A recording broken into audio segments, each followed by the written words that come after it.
آج سے ٹھیک 14 برس قبل 23 دسمبر 2006 کو عراق کے سابق صدر صدام حسین کو پھانسی دے دی گئی۔ صدام حسین 1779 سے 2003 تک عراق کے صدر رہے ہیں۔ امریکہ نے 2003 میں عراق پر حملہ کیا۔ اس سال امریکی فوجیوں نے صدام حسین کو گرفتار کیا۔ اس پر دجیل میں قتل عام کا مقدمہ چلا اور عدالت نے پھانسی کی سزا سنائی۔ 30 ستمبر 2006 کو صبح 3 بجے صدام حسین کو اٹھایا گیا اور انہیں بتایا گیا کہ کچھ ہی دیر میں انہیں پھانسی دی جائے گی۔ یہ خبر سن کر صدام کو مایوسی ہوئی اور وہ خاموشی سے جا کر نہانے اور پھانسی کے لیے خود کو تیار کرنے لگے۔ اپنی پھانسی سے پہلے انہوں نے محافظ کو بلایا اور اپنی کلائی کی گھڑی اسے دی۔ سٹیو اب جارجیا میں اسلحہ کی ٹریننگ دیتے ہیں۔ انہوں نے صدام کی پھانسی کے بعد امریکی فوج سے استعفیٰ دے دیا تھا۔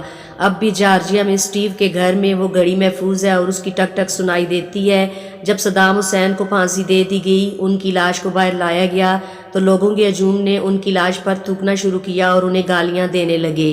صدام کی حفاظت پر مامور عملے کے ایک رکن ویل پارڈنوپر نے کتاب دی پرزنر ان ہز پیلس کتاب لکھی۔ اس میں یہ تمام انکشافات کیے۔ مصنف کہتا ہے کہ ڈیوٹی کے دوران ہماری ہمیشہ کوشش رہی کہ صدام حسین کو خوش کیا جائے۔ جواب میں صدام حسین کا رویہ ان سے اچھا ہوتا تھا اور وہ ماحول کو خوشگوار بناتے تھے۔ مصنف کہتا ہے کہ ہم نے کبھی بھی صدام حسین کی تضحیک نہیں کی۔ مصنف کہتا ہے کہ ایک رات ہم نے ایک سپاہی ڈوسن کو اپنے سائز سے بڑا سوٹ پہن کر گھومتے دیکھا۔ بعد میں پتہ چلا کہ یہ سوٹ صدام حسین نے تحفے میں دیا تھا۔ سب کا مذاق اڑانے کے باوجود وہ کئی دن تک وہ سوٹ پہن کر گھومتا رہا۔ ایک بار صدام حسین کی حفاظت پر مامور ایک امریکی فوجی نے صدام حسین کو اپنے بھائی کی موت کے بارے میں بتایا۔ جواب میں صدام حسین نے کہا، تم مجھے آج سے اپنا بھائی سمجھو۔ ایک دوسرے محافظ سے کہا کہ اگر مجھے اپنے پیسے کو استعمال کرنے کی اجازت ملے تو میں تمہارے بیٹے کی تعلیم کے اخراجات ادا کرنے کے لیے تیار ہوں۔ ایک بار صدام کے بیٹے آدے کی پارٹی میں بہت سے لوگ ہلاک اور زخمی ہو گئے تو صدام حسین نے حکم دیا کہ آدے کی تمام گاڑیوں کو آگ لگا دی جائے۔ صدام حسین کے بقول انہوں نے بیٹے کی تمام قیمتی گاڑیوں، جن میں فراری اور پورشے بھی شامل تھیں، کو جلائے جانے کے مناظر دیکھے۔ مصنف کے بقول صدام حسین میٹھا کھانے کے شوقین تھے۔ ناشتے میں آملیٹ کھاتے۔ اگر کسی جگہ سے آملیٹ ٹوٹ جاتا وہ کھانے سے انکار کر دیتے۔ مصنف کہتا ہے کہ جب صدام حسین کو پھانسی کے لیے اہلکاروں کے سپرد کیا جا رہا تھا تو ان تمام محافظوں کی آنکھوں میں آنسو تھے۔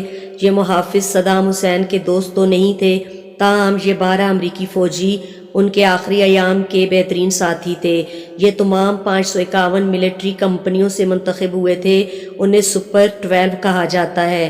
امریکی صدر جارج ڈبلیو بش نے خود عراقی صدر کی لاش کو ایک فوجی ہیلی کاپٹر کے ذریعے بغداد سے شمالی تکریت میں منتقل کرنے کا حکم دیا، جہاں انہیں دفن کیا گیا۔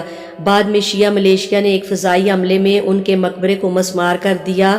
جب صدام حسین کی قبر کو بم سے اڑایا گیا تو صدام حسین کی بیٹی ہالہ ایک نجی طیارے میں سوار ہو کر اردن سے تکریت آئی اور اپنے والد کی لاش کی باقیات کو وہاں سے خفیہ جگہ پر منتقل کیا۔